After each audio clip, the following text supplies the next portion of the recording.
Bueno, entonces les decía, muchísimas gracias, muchas gracias a SAP y muchas gracias a Gonzalo, a Marcos y a todos los amigos por esta posibilidad.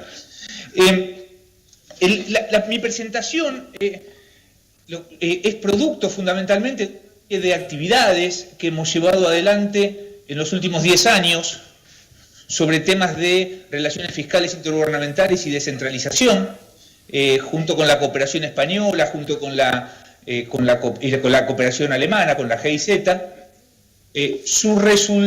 Como resultado de esa cooperación hemos publicado este libro.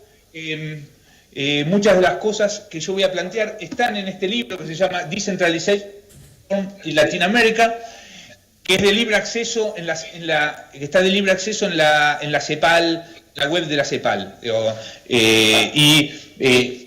Mi presentación va a estar basada en una actualización y un desarrollo posterior de estos temas en ese libro. ¿Cuál es el contenido de mi presentación? El contenido de mi presentación, voy a partir de algunas consideraciones teóricas, sobre todo en el cual nos va a quedar, creo yo, claro que los lineamientos teóricos en términos de asignación de responsabilidades entre niveles de gobierno, ya sea de gasto como de ingreso, no nos dan una definición conclusiva sobre qué debiera hacerse, para después pasar a qué han hecho los países en los cuales lo que vamos a ver es que la regla de juego en América Latina es la alta heterogeneidad. Me gustaría revisar algunos aspectos de la descentralización fiscal en América Latina, y ahí dividiendo entre la asignación de gasto entre niveles de gobierno, el financiamiento de este gasto de los gobiernos subnacionales. Ahí, en el financiamiento, separar los 3 pilares del financiamiento: ingresos tributarios, ingresos no tributarios, transferencias intergubernamentales. Aterrizar en el endeudamiento subnacional y, para terminar, los temas pendientes y desafíos futuros. Y fuera del programa, porque seguramente no voy a hacer a tiempo para presentarlo, la presentación bueno, el tiempo es tirano, la distancia también, pero les dejaré planteado algunas opciones de reforma para facilitar políticas subnacionales equitativas, sostenibles y no procíclicas. ¿Estamos bien? ¿Cómo se escucha? Perfecto, perfecto. Buenísimo, buenísimo, qué bueno. Entonces, déjenme algunas consideraciones teóricas. Ustedes bien saben, en los trabajos, cuando uno habla de las funciones del sector público, suele empezar con la vieja definición del libro de Musgrave, ¿no?, en el cual define 3 roles para el sector público: el rol asignación, ¿no?, que tiene que ver con la provisión de bienes y servicios públicos, y cuánto de bienes públicos y cuánto de bienes privados; el rol redistribución, ¿no?, que son aquellas operaciones, tanto del lado de los ingresos como del gasto, que sirven para modificar la distribución del ingreso que da el mercado; el rol estabilización, que tiene que ver también con operaciones por el lado de ingresos y de gastos, con la finalidad de crecimiento, mantener pleno empleo y estabilidad de precios. También Musgrave, en su libro, plantea una primaria redistribución de estas responsabilidades entre niveles de gobierno. Entonces lo que dice es que la función asignativa es una función que debiera estar, o sea, que es responsabilidad de todas las instancias de gobierno, dependiendo de qué tipo de bien público se va a proveer. Si es un bien público nacional, debiera proveerlo el gobierno central; si es un bien público local, debiera proveerlo el gobierno subnacional. Obviamente que la agrupación, o sea, que eso nos deja un montón de gama de grises, porque, como ustedes bien saben, son muy pocos los bienes públicos nacionales y los bienes públicos locales. En el medio, el sector público provee muchísimas más cosas en las cuales uno debiera, en los cuales la teoría nos dice poco sobre quién lo debe proveer. Las funciones redistributivas, funciones de estabilización, suelen, en esta visión normativa tradicional del federalismo fiscal, vendrían a ser responsabilidades del gobierno central. No obstante, en los últimos años ha habido reformulación de esto, y de eso quiero hablar, de estas 2 funciones, y de eso quiero hablarles un poco. ¿Por qué el rol de los gobiernos subnacionales, por qué el gobierno central debiera ser el principal responsable en la función de estabilización? Y bueno, las razones para este punto de vista se basan en que la necesidad de coordinar la política de estabilización fiscal con otras políticas monetarias, que son una función fundamentalmente del gobierno central, ¿no? La política monetaria, la política cambiaria. El riesgo, por otro lado, de que los gobiernos subnacionales se involucren en una expansión contracíclica a pesar de no tener espacio fiscal, que eso es un riesgo que podría estar aumentado en la medida en que los recursos que financian esos gobiernos subnacionales vienen de una common pool, o por expectativas, por la posibilidad de posibles rescates, ¿no? Por problemas de moral hazard, se diría en la teoría. Porque también tiene que ver con la existencia de spillovers, la existencia de externalidades, ¿no? Desde las políticas fiscales subnacionales sobre gobiernos del mismo nivel, ¿no? Y en la medida en que haya libre movilidad de bienes y factores de producción, eso puede llevar a una asignación ineficiente de esos recursos. Ahí en la presentación les planteo una serie de externalidades. Otra razón por la cual se sugiere que la función de estabilización debiera estar en el gobierno, debiera ser una responsabilidad propia del gobierno central, tiene que ver con que los gobiernos centrales suelen tener una canasta de posibilidades de acceso al financiamiento más amplia, más diversificada, ¿no? Con lo cual están en mejor posición, menos volátil, menos cíclica, y están en mejor posición para financiar expansiones fiscales contracíclicas durante periodos de caída, durante periodos de recesión. Y efectivamente el gobierno central puede redistribuir recursos de manera de compensar a los gobiernos subnacionales que son afectados por algún tipo de shock, de impacto asimétrico entre regiones, ¿no? En el cual hay un shock que le va a pegar a algunas regiones más que a otras, el gobierno central tiene la posibilidad de compensar.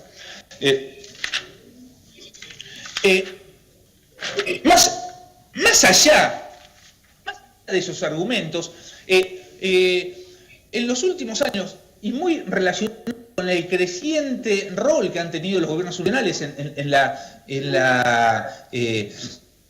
provisión de bienes y servicios, hay también consideraciones opuestas, consideraciones sobre la importancia de que los gobiernos subnacionales tengan un rol contracíclico. Eso tiene que ver con que la descentralización ha reasignado gastos entre niveles de gobierno y ha concentrado al gobierno central en una categoría de gastos menos flexibles, ¿no? Que van desde defensa, pago de intereses de deuda, jubilaciones, ustedes saben. Esto restringe la capacidad del gobierno central de llevar a cabo la estabilización fiscal y de alguna manera requiere que se coordine con los gobiernos subnacionales. Las políticas contracíclicas de los gobiernos centrales también pueden ser, en la medida en que no haya una coordinación, pueden ser dadas por las políticas procíclicas de los gobiernos subnacionales, entonces necesidad de coordinación. También es cierto que si le negamos a los gobiernos subnacionales un rol en la estabilización, eso le quita incentivos para ahorrar o para construir espacio fiscal y capacidad institucional para responder al ciclo y a los shocks externos. Y como bien sabemos, un shock externo puede pegar en forma dispar a las distintas regiones. Seguramente le puede pegar distinto a Cuyo que lo que le puede pegar a la región pampeana. Entonces, muchas veces el gobierno central puede no tener en cuenta esas asimetrías, con lo cual políticas contracíclicas a nivel regional pueden ser necesarias. Más allá de estos argumentos en pro y en contra, lo que intentamos nosotros es tener una visión más equilibrada de los respectivos roles de los gobiernos centrales y gobiernos subnacionales en el manejo macroeconómico. Para eso nos basamos en los siguientes principios, que por razones económicas, tanto como sociales, es crucial evitar la prociclicidad en las políticas fiscales subnacionales, y que se puede justificar que los gobiernos subnacionales tomen medidas contracíclicas activas, o sea, discrecionales, para enfrentar shocks asimétricos si el gobierno central no toma adecuadamente en consideración aquellas asimetrías.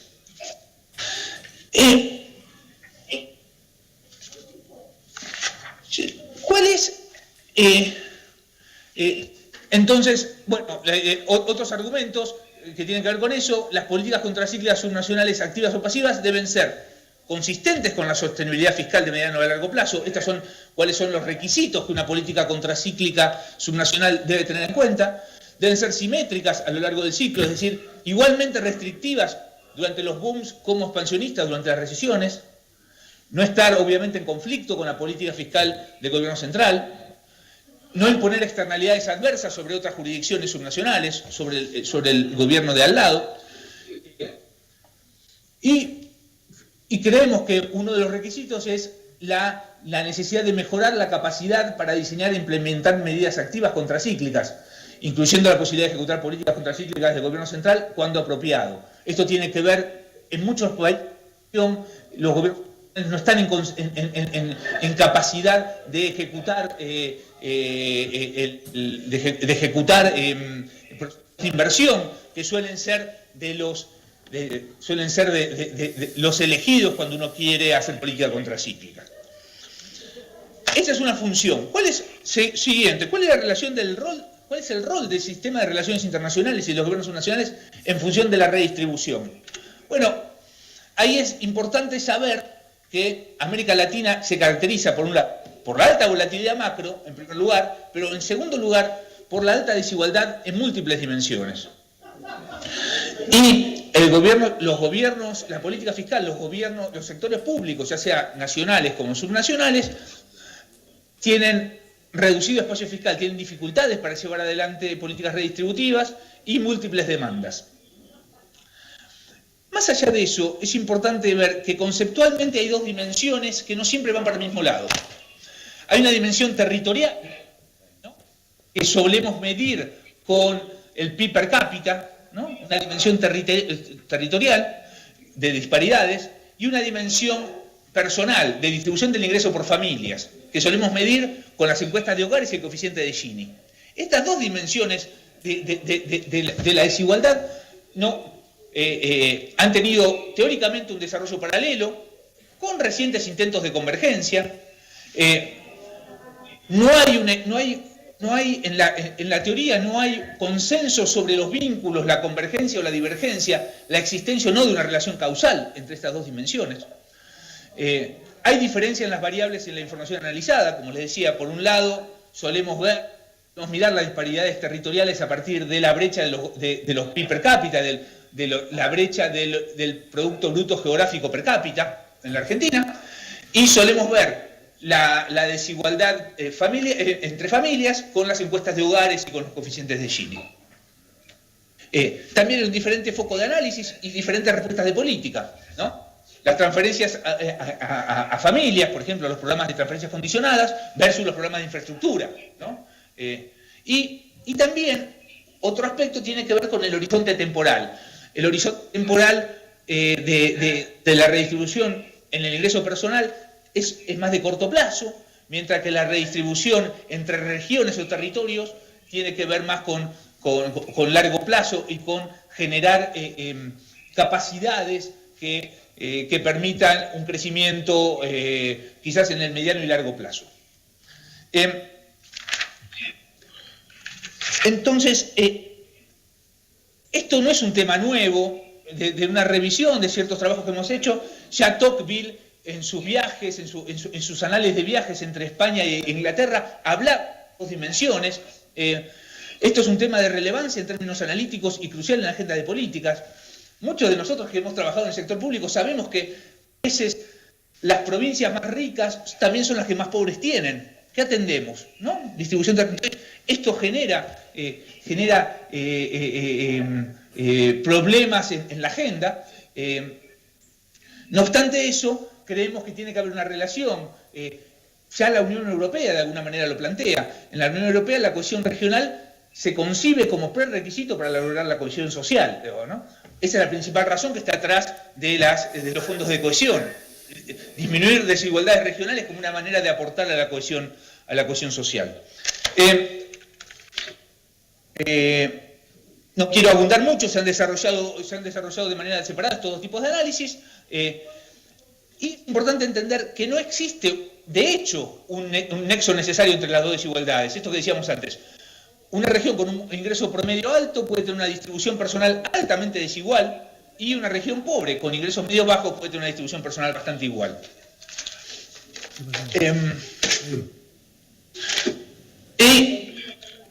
Perdón, un minuto. Hay un conflicto, como decía, puede haber conflicto de intereses. Perdón, un momentito, por favor. ¿Hola? No, se había ido la imagen, ya está arreglado. Gracias. Perdón. ¿Estamos bien? Estamos bien. Entonces, bueno, puede haber un conflicto de objetivo cuando los gobiernos enfrentan estas políticas de redistribución. En algunos casos puede ser necesario sacrificar convergencia regional si la prioridad está exclusivamente en reducir la desigualdad personal, y si la convergencia regional es el objetivo, su alcance puede reducir el impacto redistributivo de las políticas sobre el ingreso personal. En definitiva, espero que la presentación conceptual haya sido clara, pero sobre todo lo que digo es, el marco conceptual del federalismo fiscal tradicional, no da lineamientos conclusivos sobre qué debiéramos asignar, tanto sea por el lado de los ingresos como por el lado de los gastos, las responsabilidades entre niveles de gobierno y los gobiernos subnacionales. No obstante, hay un punto que quiero resaltar que me parece que de la revisión de la literatura, de la revisión de la experiencia de la región, es la distribución de las responsabilidades de gasto debe preceder a la asignación de tributarios y de financiamiento. Esto, que dicho acá parece una verdad casi de perogrullo, los que conocemos la experiencia de la descentralización en América Latina, decimos, esto no se ha cumplido siempre. Muchas veces en la descentralización hemos puesto el carro delante de los caballos, o sea, hemos resuelto antes el financiamiento antes de saber qué es lo que tiene que proveer. Entonces, esto me parece, es los dos puntos que quiero dejar claro. No hay aspectos conclusivos sobre la asignación de responsabilidades, pero, por otro lado, sí debiéramos discutir antes qué hace cada nivel de gobierno antes de decir cómo lo financiamos. Dicho esto, me gustaría avanzar un poco en qué pasa en la región. Lo primero que hay que entender es que América Latina es una región altamente heterogénea en términos institucionales, que es la base del federalismo fiscal, y en términos económicos sociales. Ahí hay una serie de indicadores, no me voy a detener, eso queda en la presentación. No obstante, de un resumen, uno lo que puede decir es que hay que hay 4 países federales en la región: Argentina, Brasil, México, más Venezuela, es federal, mientras que el resto son unitarios, algunos unitarios descentralizados, Colombia, Bolivia, Ecuador, y algunos unitarios mucho más centralizados o desconcentrados, Uruguay, Chile.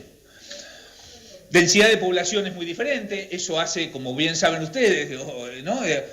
Hace que la provisión de un bien público tenga costos diferentes de acuerdo a las regiones, sea más denso o menos denso. La presión tributaria es muy diferente entre países, aún países en el mismo nivel de desarrollo, y como dice un amigo, dime qué presión tributaria tienes y te diré que puedes soñar, ¿no? Y los indicadores sociales tienen valores muy dispares entre países y aún dentro de los países. Hay una alta disparidad territorial, como seguramente ustedes ya saben.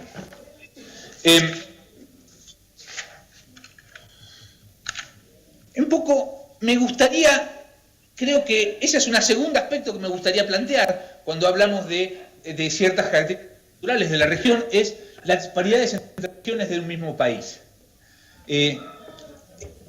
Siempre venimos insistiendo desde hace un tiempo sobre las profundas brechas de desarrollo entre territorios ricos y territorios pobres dentro de un mismo país, lo que permite afirmar que no solamente la familia que uno nace es importante, sino también el lugar de origen, el lugar donde nace es importante, en términos de capacidades y de posibilidades. Hay muchas maneras de demostrar estas disparidades. Empíricamente, las brechas se demuestran en Producto Bruto Interno Regional, los niveles de pobreza, las capacidades fiscales de los gobiernos subnacionales, intermedios y locales, y la provisión de bienes y servicios públicos que cada nivel de gobierno puede hacer. Esta es una manera de mostrar esas altas disparidades, como ustedes ven en los países más descentralizados de la región, México, Argentina, Brasil, Perú. Las brechas entre la región más rica y la región más pobre son de más de 6 veces, el PIB per cápita de la región más rica es 6 veces el PIB per cápita de la región más pobre.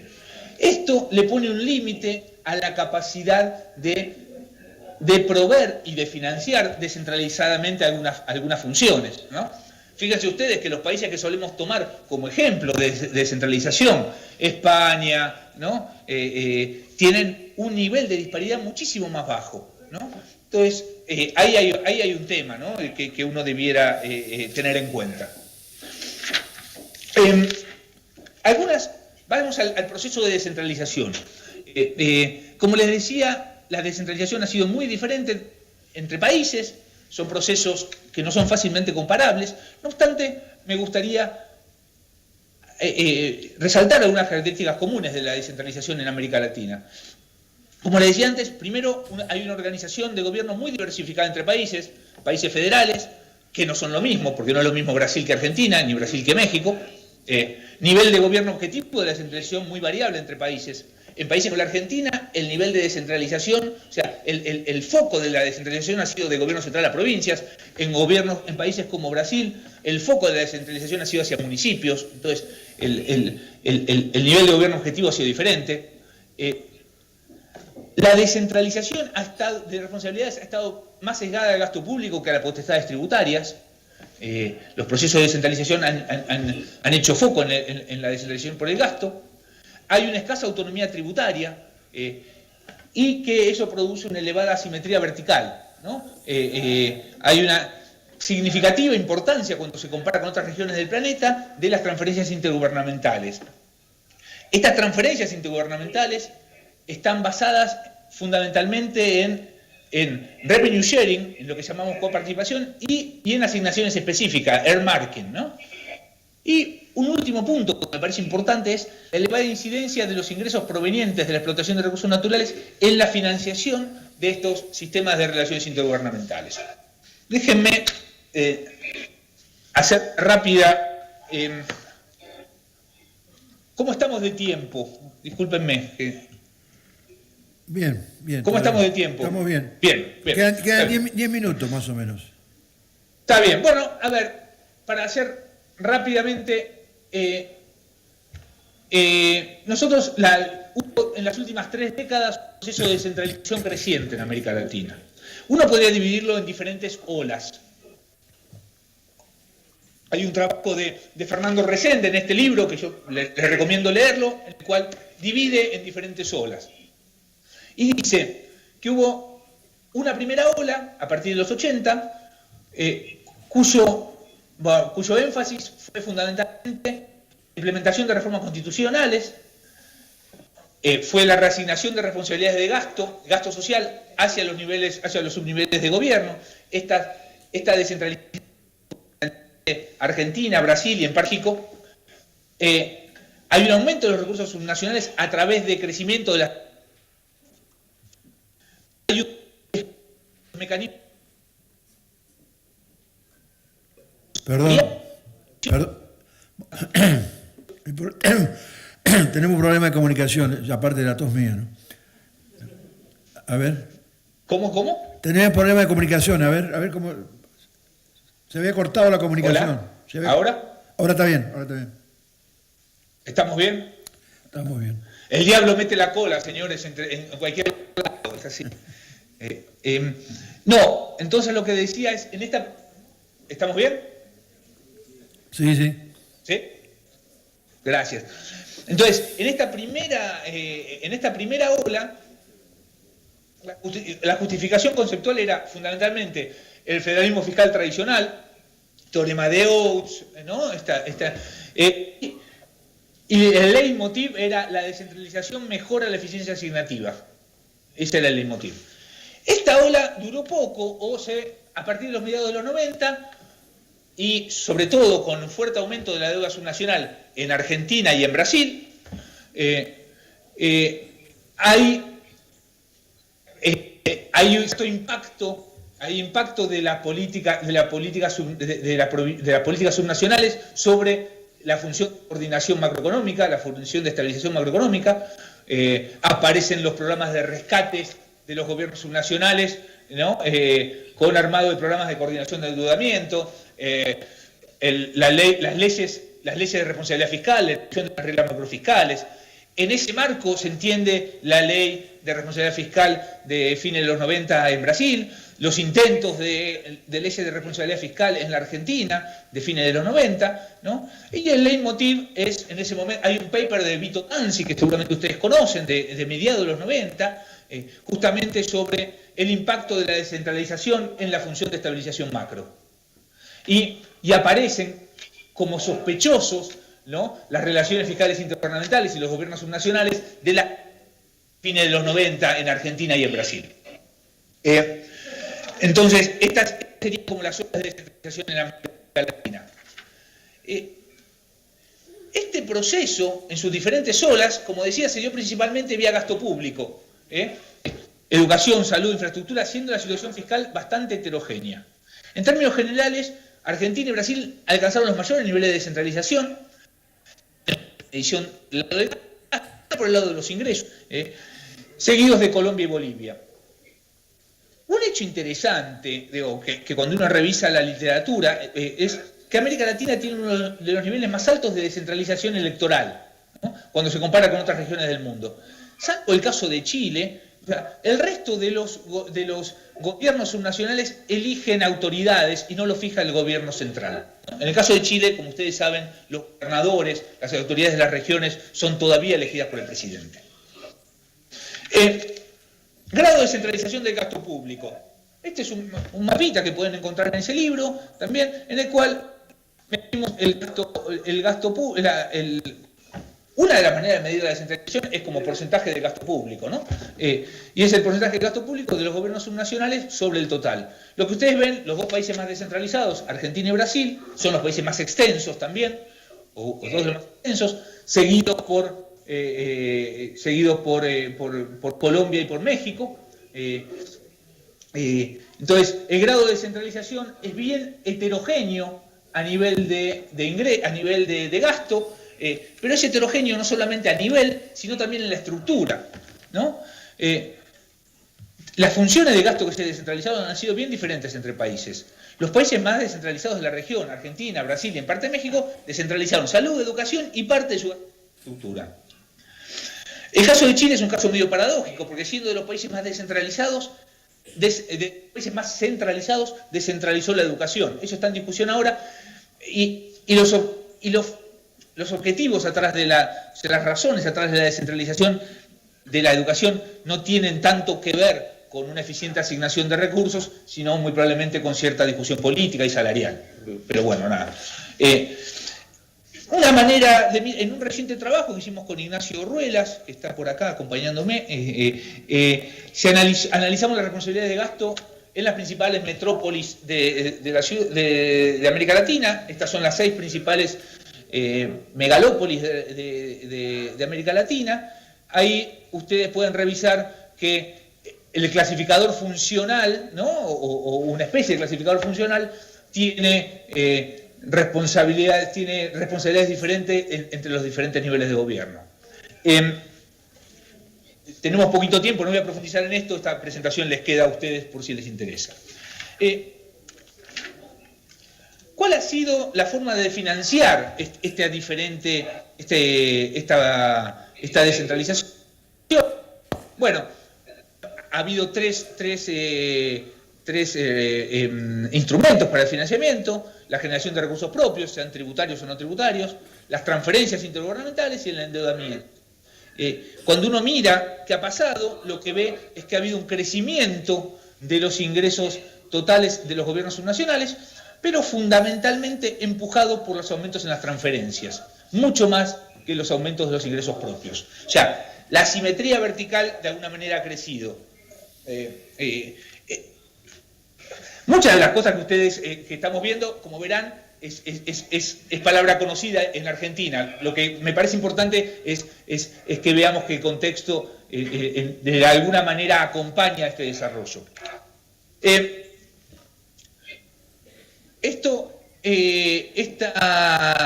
Esta tendencia asimétrica en términos de gasto y de financiamiento no es un problema solamente de América Latina, pero en América Latina está claramente acentuado, ¿no? Hay distintas razones porque estas cosas pasan, motivos de economía política, resulta más fácil pedir transferencias que recaudar, esto es así, ¿no? Y motivos también de economía política del lado del gobierno central. Es una manera de alguna manera, controlar la provisión y la provisión de bienes y servicios por parte del gobierno central.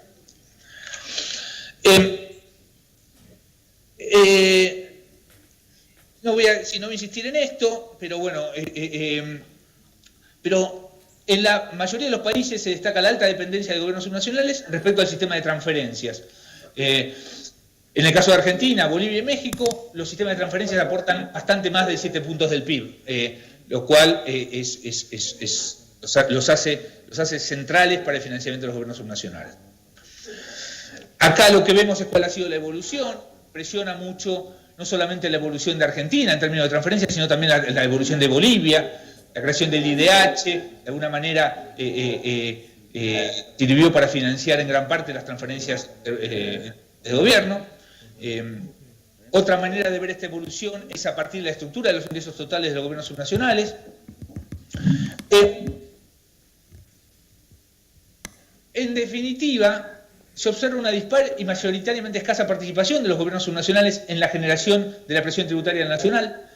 La excepción es claramente Brasil, en el cual, ustedes saben, el ICMS, el IVA es estadual, con lo cual los gobiernos subnacionales poseen más del 30% de su recaudación.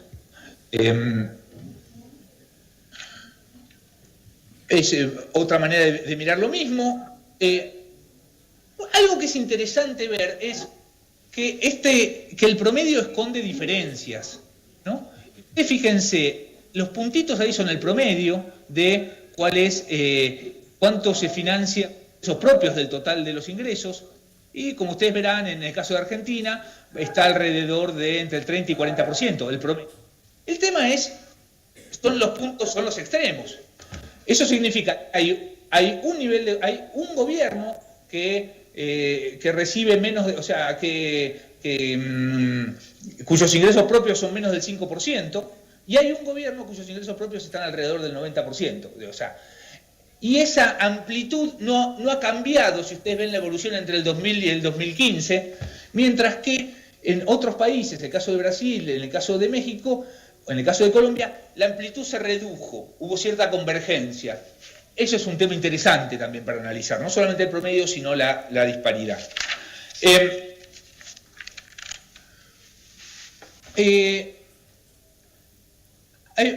¿Por qué han permanecido estancados estos ingresos? Bueno, y cuando lo comparamos con la evolución de los ingresos subnacionales, de los ingresos nacionales, porque eso es una diferencia, y tiene que ver de alguna manera con la canasta de recursos que los gobiernos subnacionales tienen, aparte de con un esfuerzo diferente entre gobiernos subnacionales y gobiernos centrales. ¿Cuál es la base imponible que aprovechan los gobiernos subnacionales? Tiene que ver con patrimoniales, fundamentalmente inmobiliario y automotor, y aparte con ingresos que ahora les voy a mostrar.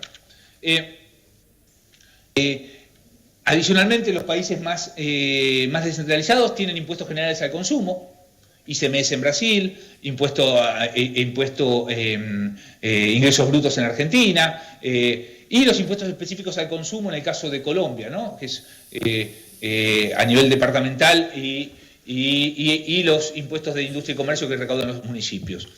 Esto es un problema, no voy a hacer mucho hincapié, pero esto es un problema. La alta asimetría es un problema. Esta es la estructura de los principales impuestos de los gobiernos subnacionales. Entonces, ahí vemos que en la mayoría de los países la propiedad inmueble, o sea, el impuesto inmobiliario, el predial, ocupa un lugar importante. En algunos países, como decíamos, aquellos sobre la actividad económica, tienen importancia. Acá, voy a pasar más rápido porque creo que me queda poco tiempo. Hola, ¿estamos bien? Estamos justitos. Está bien, está bien. Entonces, esto, a ver, en la presentación van a tener un desarrollo sobre los distintos impuestos que recauda cada nivel de gobierno. Los impuestos, por un lado, los ingresos no tributarios. Acá quisiera hacer un punto. Dentro de los ingresos no tributarios, los más importantes suelen ser aquellos relacionados con la explotación de recursos naturales, ¿no? Fundamentalmente regalías, ¿no? Regalías, cánones, ¿no? En el caso de Ecuador, México y Perú, son precisamente aquellos impuestos donde la extracción y comercialización resulta ser una fuente cuantiosa de ingresos subnacionales. En la Argentina, las regalías, como ustedes bien saben, por constitución son solo para provincias productoras. O sea, hay una relación importante entre las disparidades territoriales que mostramos antes y la asignación muy asimétrica de las potestades tributarias de estos recursos naturales a nivel subnacional. Acá, no sé si quisiera mostrarles, este es un trabajito que hicimos con Giorgio Brosio y con Ignacio Ruelas, en el cual tratamos de explicar las disparidades territoriales y su relación con la asignación de las potestades tributarias sobre los recursos naturales. Entonces vemos casos, el caso de Argentina es un caso bien aleccionador, en el cual las regalías significan solamente el 2% de los ingresos totales de los gobiernos subnacionales, pero explican casi el 16% del coeficiente de Gini de alta concentración de los ingresos tributarios entre niveles de gobierno, ingresos no tributarios, ingresos fiscales entre niveles de gobierno. Lo que digo es,